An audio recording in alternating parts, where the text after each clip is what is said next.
What's up, everyone? Welcome back to District Nationals, episode 1.14. I am Nick. You can follow me on Twitter at the Coach Moose. He is Trey. You can follow him on Twitter at Reverse2RSS and the show at District BSB. I tell you what, Trey, the All-Star break could not have come at a better time for the Nationals because they look like a completely new team, rejuvenated coming out of the All-Star break. Just like you, man. How you doing? Yeah, I'm back. I'm back this week. How about that? Yeah, no, I agree, man. They really looked night and day, because they were really sluggish coming into the All Star break. Sloppy play, pitchers not really having their stuff, their command. Which did happen again this season or this Yeah, series, but we're we'll talk still about dealing it. with that, but that might happen. But they definitely looked like they needed that rest and that they got it and that they maximized it because they came out and swept a Reds team that was looking to compete. I think coming out of the break, and we might have just knocked them back into the cellar. Yep. So always feels good to play spoiler sometimes, even though it's not a team in the division. Yeah. But yeah, played really well. 100%. It was kind of just like it wasn't quite full circle, but just the opening series of the season, it just felt like the Reds just were by far and away the better team. And that was so long ago at this point. It was like years in baseball terms. But it was kind of nice to like get one back on them a little bit. Yeah, for sure. definitely. For sure. A little bit of a different looking Nats team than what we started with, and for the better. Definitely, yeah. They hit really well this week. They showed some good plate discipline, especially in that game one. Yeah. They really dominated. Honestly, the final score didn't really tell the whole story there because it was pretty much a dominant outing by the Nats. But yeah, no, really good stuff against the Reds. So like obviously the sweep is really good. I don't think it changes too much in terms of what the Nationals do next week at the deadline. They obviously already traded Hunter Harvey. That's something to talk about. I don't even think we. Oh yeah, I guess that happened shortly after we recorded, which of course, what doesn't happen? What doesn't happen? And it's sort of old news at this point, just because of the timing of our episode releases. But that was, we had talked about. I don't know if it was last episode, the episode before. Like the Nationals had been doing, like progressive moves and changes to their roster, like bringing up James Wood and optioning Joey Meneses in favor of Juan Yepes, who's been on tear ever since he's come up. He's hit safely in 13 games since joining the Nationals. He's been I tweeted this out sort of sarcastically, but also very seriously. Like it's so nice to have a first baseman that does more than just weak ground balls to the left side. Like I think he's only hit a couple weak ground balls to the left side. Yeah, it's just what I recall. Yeah, he just it's so mostly nice just to have hammering the ball all over the field. It's so nice to have like a first baseman with some power and some extra base hit ability. So really, I saw really I fun to saw watch. another tweet. It was like, remember Joey Meneses? We wasted so much time, and I was like, yeah, we did. we wasted so much time, and people were still saying that he should be out. Like it's just whatever. But Juan Yepes has been great. But point being, like they're doing good things. Looking towards the future here with these moves. Right. So the Hunter Harvey move, he had a year and a half of control, but like he was a waiver claim. Yeah, it's not like he was a homegrown prospect and there was a lot invested in him. He was great, don't get me wrong, but like a profit is a profit. Like you 100% won that waiver claim and got a lot from him both for your team and now for the future of your team, and getting essentially two prospects. You got a prospect and a draft pick that they turned into Caleb Lumavita, who they clearly liked, and we'll talk about the draft here shortly at the end. But like that just kind of signaled where they were at, and I don't think the sweep changes too much. So if anything, trading Harvey, I think, increases the chances of trading Lane Thomas in particular. Finnegan is still up in the air. I think it takes the right offer. I was of the mindset that they should have packaged Harvey and Finnegan, but I don't think that the Harvey trade was a bad trade by any means. I think they, you don't know who wins and loses a trade till years later, but like on paper they won that trade. Looks So I pretty- don't I feel blame like them for doing that. regardless, it's a win because of what they got, how Yeah. they got Harvey basically for free. I Yeah. mean, in terms, if you look at it as a business decisions only here, I think that they can't possibly lose. If you love the Lane Thomas trade because they got Lane Thomas for the corpse of John Lester, then you better You be gotta love it, yeah. infatuated with this trade because Exactly. they got Hunter Harvey for nothing, and he was great, but they got him for nothing and turned him into two solid prospects. Yeah, no, definitely. I will give a Rizzo W on that one. Yeah. Yeah, I would also think Finnegan, if Thomas gets traded, Finnegan might go with him in a package deal as well. It makes more sense to package them, in my opinion. Like, I think it's going to be really hard for a team. Granted, Finnegan recorded a save in every single game in the Red Series, so it's like, I'm not trying to diminish his value at all, but like, I think it'll be hard for a team to trade for a year and a half of. It'll be hard for a team to pony up the value for a year and a half of what has been an elite closer. Typically, if you see an elite closer moved, it's with half a year remaining, unless you're like the elite of the elite with years of eliteness to your name, like a Josh Hader. So, I think the Nats are like 60-40. They want to move him just because it just makes sense for the long-term outlook of your team. And he's also going to be, 31 or 32 next year. So it just makes more sense to move him since he's a little bit older than other guys that you would likely need to pay top of the market money for their position. But, it is. I could see a world where he sticks around as well and they try again next year. Mm-hmm. Yeah, I could with Finnegan specifically. That makes sense. Finnegan specifically. Thomas, I think, is gone. I think they're going to trade him, and I think they should. Yeah. I think they have a much more realistic, or just they're much more aware of his actual value, than they were last year, which I think is obviously a good thing. And I mentioned this on District Baseball. I'll mention here again. I fully expect to see Dylan Cruz in August. Certainly, that he's not bumping James Wood. Jacob Young, I know there's the part that really loves him and overvalues him, and then there's the part that hates him because that part overvalues him. Yeah. I think he's been great, and he was my breakout pick, and like this is actually, I'm not trying to like say I'm Nostradamus or anything, but like I sort of am, but like this is what I envisioned Jacob Young providing for this team, like high quality defense, a menace on the base paths, like can really just piss you off as a opposing team just having to deal with him. Like he's just like a gnat, no pun intended. He's annoying to deal with, and that's good for the Nats and annoying for other teams. Like had the game-winning RBI in Game 2 of the Red Series. So like you're not going to displace him from center field, and they want Cruz up, like I mentioned. So you have to move somebody, and it's going to be Lane Thomas in that respect if they need to move somebody. So I think Lane Thomas is gone.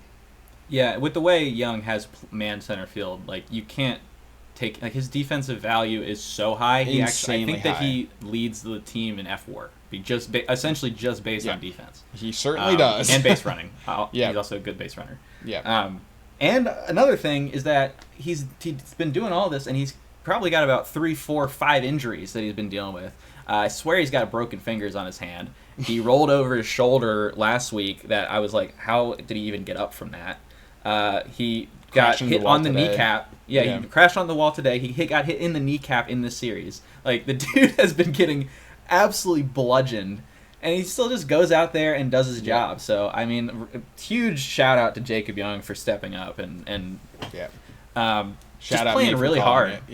Yeah, no, you were spot on there. No, I'll give you your credit there. Yeah, I said Jake Urban and Jacob Young, and I could not have been more right.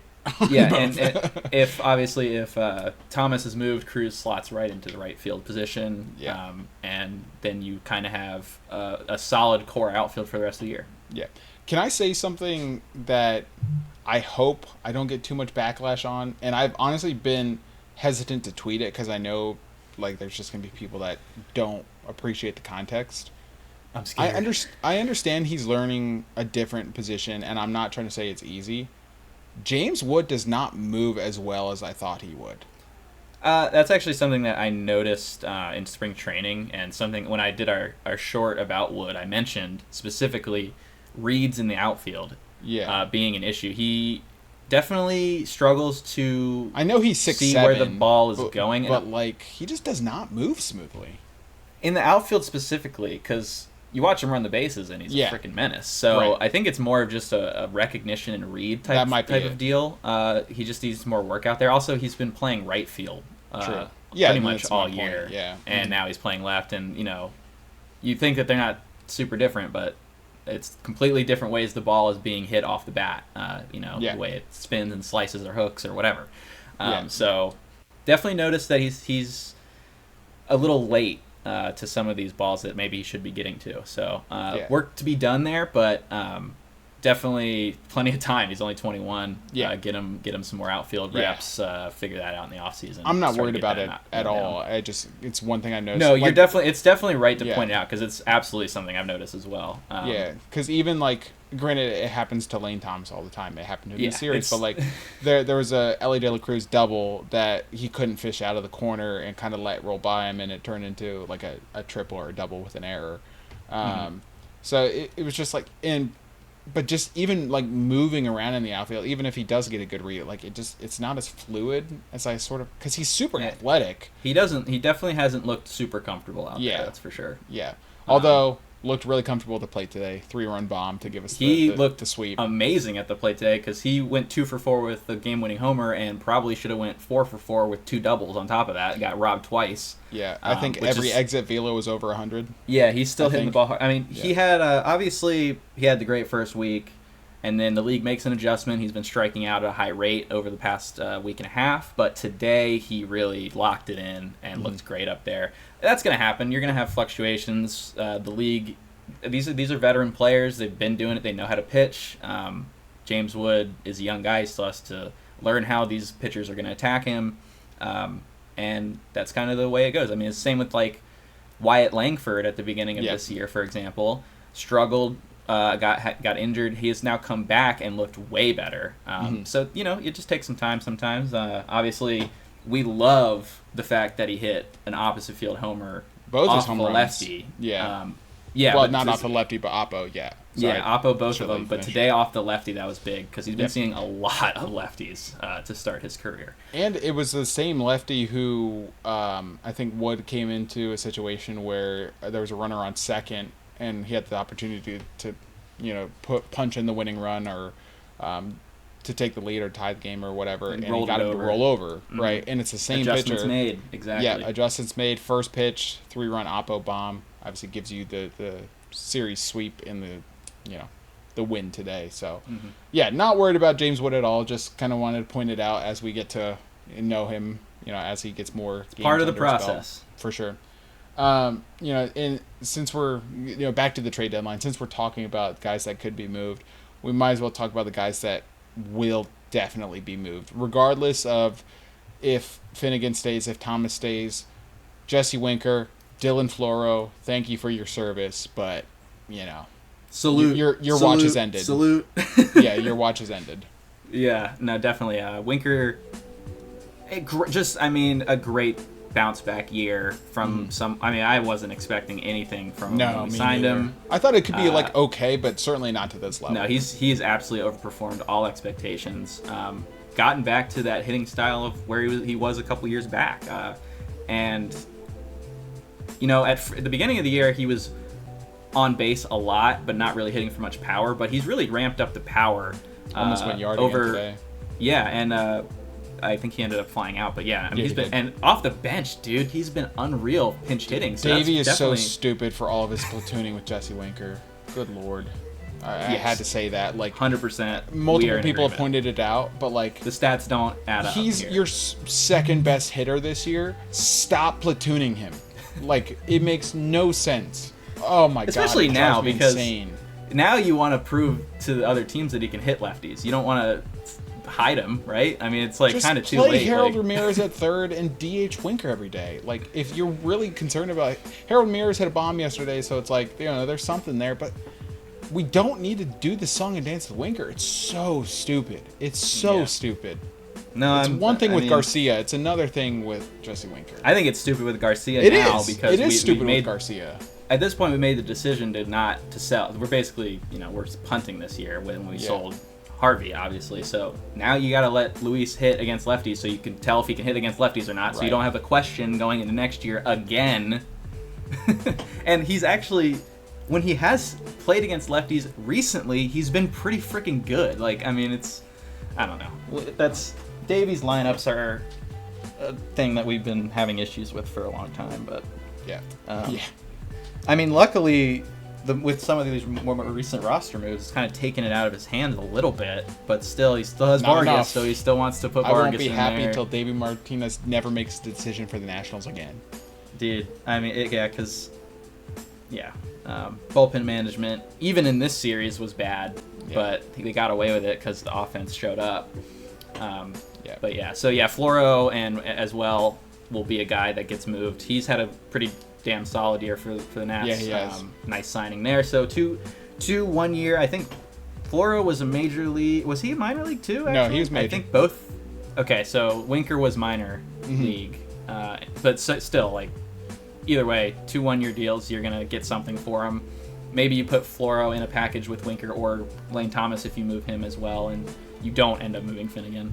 And that's the thing. Like, I'm so happy they learned from their mistakes last year. Like, first of all, they took more flyers this year than they did in years past, and second, they cut bait with the flyers that wouldn't net them anything at the deadline. Yeah, that's true. In plenty of time too. With we Senzel didn't have an Alcides Escobar moment from and 22. Michael Franco. Yeah, like they cut bait with Franco, too. Senzel or whatever how you say his last name and Rosario super early. Like, it, they're learning, and now they hit on 2 of them at a well above average rate for a flyer, and you're gonna get something valuable in return. Like, even the Candelario thing last year, everyone was like, okay, hers is tantalizing. Made's kind of a throw-in glove first, but now Made's raking in the minors. I think he's in high, maybe just Hers got promoted. obviously had some incredible moments in the majors this year. Yeah, so it's like, you just never know, but keep taking these flyers, keep taking these shots. Yeah, and Winker's hitting better than Candelario was last year, although Candy last year was playing really good defense too. And he had first and third base versatility, so I don't think we'll get as much for Winker as we did Candy, but like, still should definitely trade Winker. And even if you get one guy, even if you get just the DJ Hurts, like, clearly that's worth it. Yeah, for sure. For a guy that's definitely not going to be here next year, definitely. Yeah, so those are the main guys that could be traded. Like, your Trevor Williams, he's not going to make it back in time for him to get traded.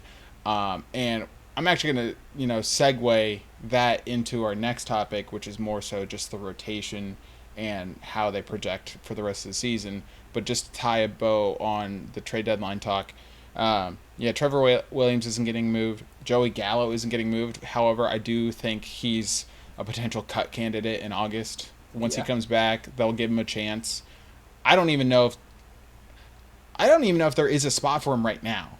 Like, it kind of feels like him. You can't take Yepes out for him. Right. It kind of feels like him or Harold Ramirez. So, but at the same time, like, I guess if you trade Winker, that opens up, a spot for Gallo a little bit. And if you trade Thomas, Gallo can play right until you're ready to call up Cruz, and maybe that's the corresponding move is you cut Gallo to clear the 40-man spot for Cruz.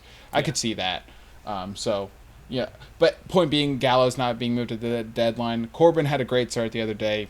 I doubt he gets moved at the deadline. It's been way too inconsistent. I will give a Rizzo massive W immediately if he moves him for anything. I mean, anything. Like, cash would be good. Right. Exactly. $50. Yeah. So just to tie a bow, Trevor Williams could have gotten something. He obviously won't now. Joey Gallo, I wasn't convinced was going to get anything anyways. So he'll be, I would imagine, just he won't make it to the end of the season one way or another. Probably true. Yeah. But back to Trevor Williams. I think, in a way, it actually helps that he's going to stick around and hopefully come back and be able to eat some innings, because this rotation, while they've been more great than bad, they're hitting a wall right now, Yeah, and we're no, seeing definitely. that. Jake Irvin, thank God he came back fresh after the All Star break. He looked great today after struggling heading into the All Star break. Um, but Mackenzie Gore has looked terrible. I'm not going to say it, but he has the thing that rhymes with nips. Yeah. Yeah. I actually thought he might. I was like, is he fucking hurt? Yeah. It's alarming. So that's one. So, long term, I'm still very high on him, but right now, a little concerned he's hitting a wall. Mitchell Parker, DJ Hurst. Obviously, they sent down DJ Hurst to try to manage his innings. Mitchell Parker, you will need to do that as well. He couldn't even get out of the first inning the other day. No, him specifically, he's looked a little. He's just looked tired. I mean, it's just like it's and it hot. makes sense. It's more innings they've ever thrown in than they have in their life. Like I get it. Yeah, they had that. Well, yeah, that's one thing. That massive month-long heat wave on the East Coast probably didn't help anybody No, not at all. stay fresh. So we have to see. We'll have to wait to see what Parker looks like coming out of the break. But I would assume, he's going to get sent down at some point just to manage the innings like hers, just because he's never thrown this many innings before. Yeah, so Williams coming back will actually help.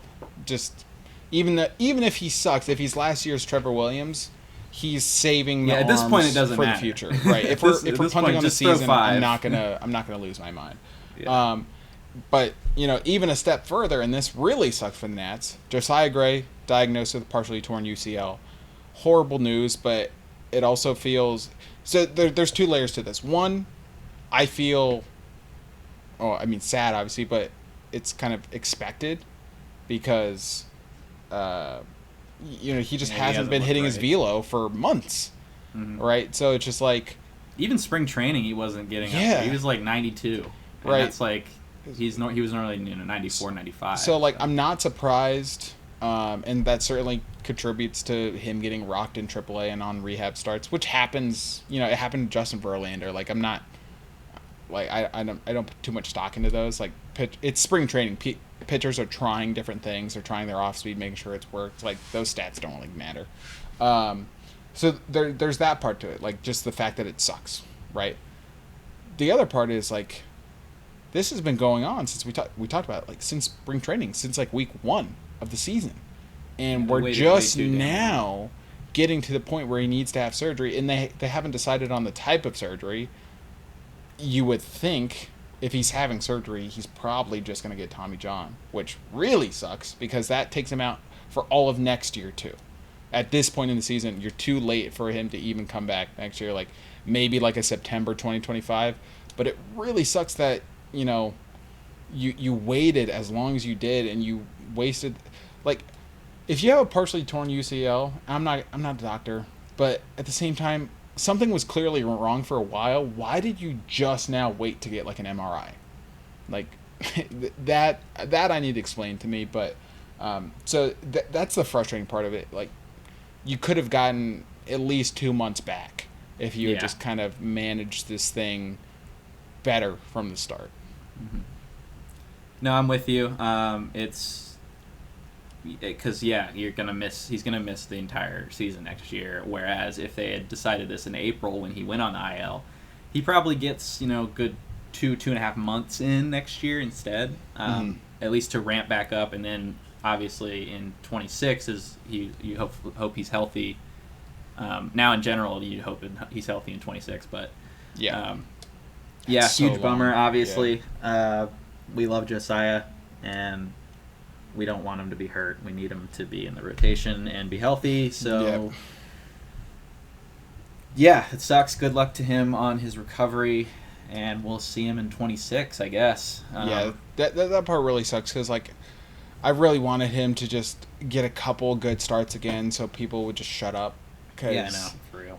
Like, last year, I know his underlying statistics weren't the most favorable, but he was still a really good pitcher. Yeah. When we didn't have good pitchers, he was a good pitcher, and I just exactly. It just sucks that like now he's kind of lost that shine when he doesn't deserve this. He was hurt clearly, so it's just frustrating.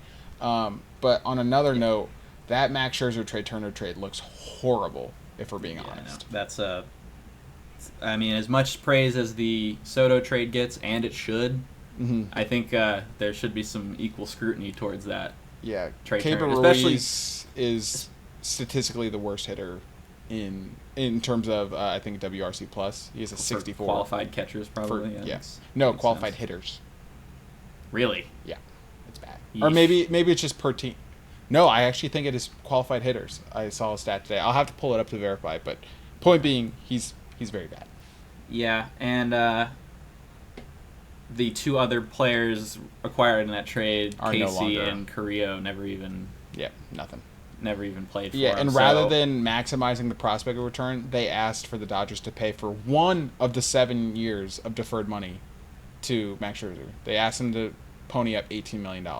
And also is the fact that Turner at the time had another year. A year and too. a half. So if he was on expiring, it's still a bad miss for the Nats, but it's not as bad. But Right. when you consider you would have had him for a full season, it's definitely, and you could have maybe gotten a better outcome for him. So Yeah. definitely a miss on that one, and Yeah. a huge bummer, obviously, that Gray is not going to be able to play next year, probably.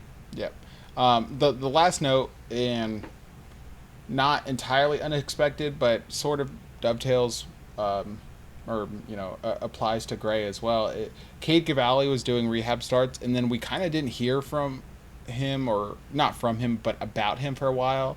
Over the weekend, David Martinez revealed he's been dealing with some dead arm, so Which is just great. yeah, his arm's just tired, and so they're basically restarting his throwing program, which they should, right? They're reacting to the situation. That's but- definitely the correct move. It just sucks. Right, but like that's the thing with these surgeries, like doing it sooner rather than later helps, because then if you have these setbacks, it just prolongs the recovery time, right? And you have to be smart and give them the time they need. But I would imagine we don't see Cade Cavalli this year. If we do, it's probably for like the last 2 weeks of September, maybe a starter. It's going to be like he basically is going to have the same thing he had at the end of 22, where he just kind of had like the one start. That's probably a best case scenario at this point. Yeah. So might not see him at all. Yeah. So just kind of wrapping it up, right? Jake Irvin. Oh, we didn't even really mention.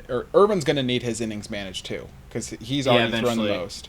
Like he looks good right now, but you can't just let him go. Like for the long-term health of your team and obviously the player, you can't just let him go. Yeah. So, I'd like to see him get up over 150 at least. 160 probably. 160 was the number I had in my mind, because he's already at like 120, I think. Yeah, and that's enough to where you can say, okay, he got a full season workload, and Yeah. now going forward, you don't feel like you don't have to limit him. Yeah, he can get to 180. A lot of guys will pitch, 30 starts and not get to 180, right? Mm-hmm. So it's like if he gets to 160 this year, you can kind of just forget about innings workload in 25.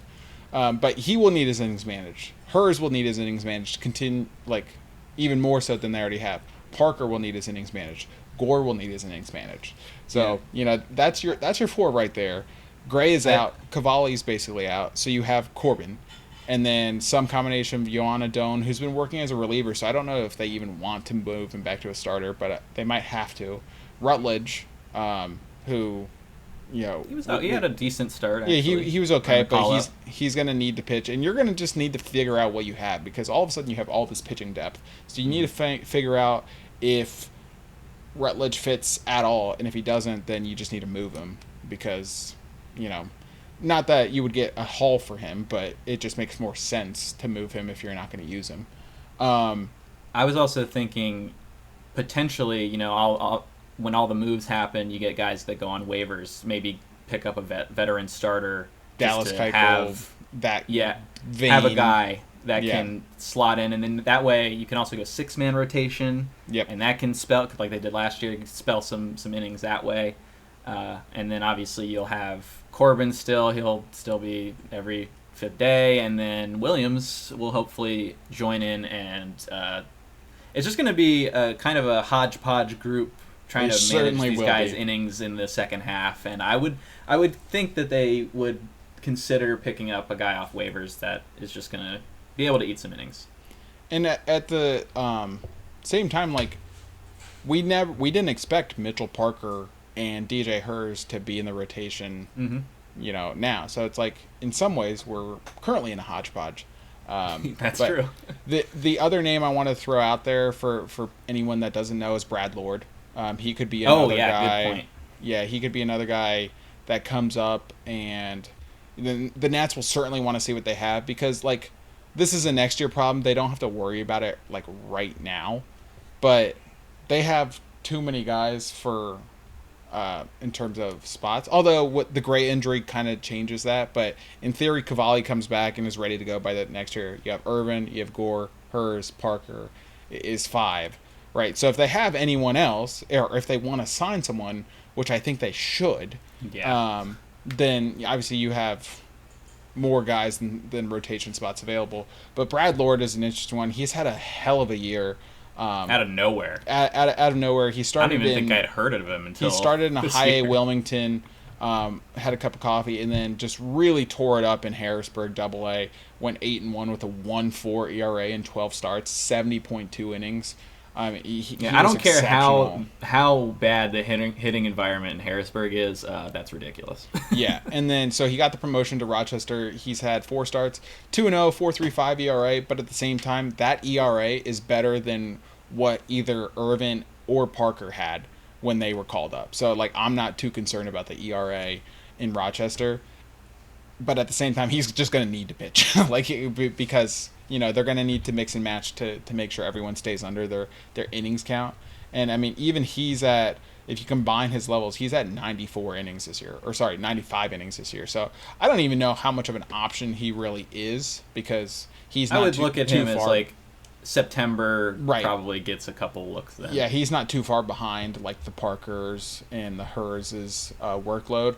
So he may not even be an option, but I do think we see him this year, especially once some 40-man roster spots clear up because of trades and whatnot. Yeah. They might just opt to add him to the 40-man now.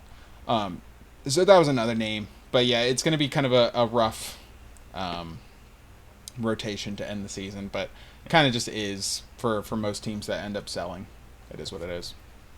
Yep, but definitely there'll be a lot of interesting changes coming for the Nats. Assuming they are aggressive at the trade deadline for selling, which they should be.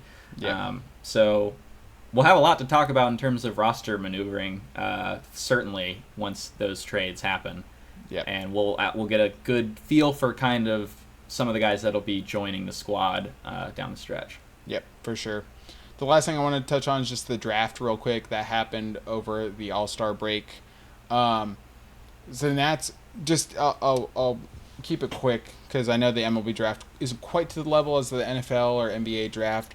Nats picked at 10, and in baseball, there's, you can go under slot. So each pick is assigned a slot value. So we'll just say pick 10 is assigned $5 million, right? So there's a consensus big board. If you draft anyone from if they're ranked 10th through 12th, they're probably just going to get the $5 million. Mm-hmm. If someone falls, if they're ranked 8th and they fall to 10 and you take them, you're probably going to go like $5.5 million or $6 million, right? And that's called overslot, right? When guys fall and you want to sign them, you have to pay more than the slot value. But then there's the underslot method, whereas if you're picking 10th, you can take a guy who's ranked, let's say 17th, and he was projected to only get like maybe $4.2 million at 17, but now he's in this $5 million slot value at pick 10, and you can cut a deal. You don't have to pay the full $5 million, but he gets more than the 4.2, so you can cut a deal for like a 4.8, right? And there's some savings. That's just kind of rough numbers. Those weren't the actual numbers. But that's the underslot method, and then you can use those savings later in the draft when other guys fall, right? Or like in baseball, it's very unique because you can draft guys out of high school, right? So if a guy's committed to UVA, right, you can be like, hey, here's this amount of money. It's more than the slot value because we had all these savings from underslot. Don't go to UVA. Just go straight to our single A Take it system. of money. Right. Take the money and we'll develop you. And that's a very viable method. So that's just kind of the philosophy. Typically, the Nats just stick and pick. They take the best player available, and then they'll get their savings later in the draft. They'll draft, 4-year seniors that just want to make it into the minors, but probably won't make it to the majors, and that's where they get their savings. When Rizzo was in charge, he typically blew the bonus pool early in the draft, and that produced some stars, but it didn't really produce the depth you need in the minor leagues. Now, Danny Haas came over from Baltimore, director of scouting now. Baltimore obviously famous for their underslot philosophy and methods. It's worked out pretty damn well. The Nats went underslot this year. Seaver King out of Wake Forest, kind of a do-it-all. The comp, he even said it himself, is Mookie Betts. Pump the brakes. It's more so Mookie Betts in terms of he's really good outfield, infield. You can move him around. He hits the ball really hard, but doesn't walk a lot, and he hits the ball into the ground a lot. So kind of like a perfect national right now. Yeah, of course. But really good player. I would have liked them to swing a little bit higher with their first overall pick. It's a top 10 pick's a top 10 pick. I would have liked them to go more upside, but Seaver King is a fine player, and I just wanted to put that out there because I know some fans were disappointed in the pick, but I think it's a fine pick. It's just, one, he's a college bat, so in theory he moves through the minors quicker than certainly a high school bat. And two, where is he going to end up? Because they're listing him as a shortstop. So if you develop him as a shortstop, you certainly don't want to, call him up as a center fielder or a second baseman or anything. Not that he couldn't. So it's just interesting. This is years down the line, but if he's a shortstop, did they finally move C.J. Abrams to second base? C.J.'s the worst defender in baseball, and that's not an exaggeration. So just kind of interesting food for thought. I mentioned Caleb Lomavita. I can't remember if this was this episode or last episode, but that was the catcher. I liked the third pick the most. Yeah, Luke Dickerson, high school bat. That's the kind of upside you're swinging for. Hopefully, and that's why they went under Slaughter. I think he already said he was like. He pretty much said he was going to sign. Yeah, so I think he also took BP at the field, so that's a pretty good sign. Yeah, that's why you do it. So it'll be interesting. Obviously, time will tell. It wasn't the flashiest Nats draft, but they balanced it pretty well, and I think this was just a year where they needed to improve the farm system depth. So hopefully they achieved that and just got some quality players, but maybe not as high of upside as some previous drafts. Yeah. But it might not be a bad thing. My point when I was tweeting it out was like, you kind of you think if you're the Nats, you think you have your superstars already. You think you have your stars in Abrams, Wood, and Cruz. Mm-hmm. So put the depth around them to make them successful. And I think that's what they were going for in this draft. I think that they did pretty well. Yeah, agreed. So that does it for this episode. Be sure to follow us on Twitter at DistrictBSB. In the meantime, be sure to subscribe to us on YouTube at District Baseball and TikTok as well. You can follow Trey at Reverse2Rs2Ss on Twitter and myself at the Coach Moose. We appreciate you listening. We'll see how the trade deadline goes. Please sell everything. And in the meantime, let's go Nats. Let's go Nats, baby.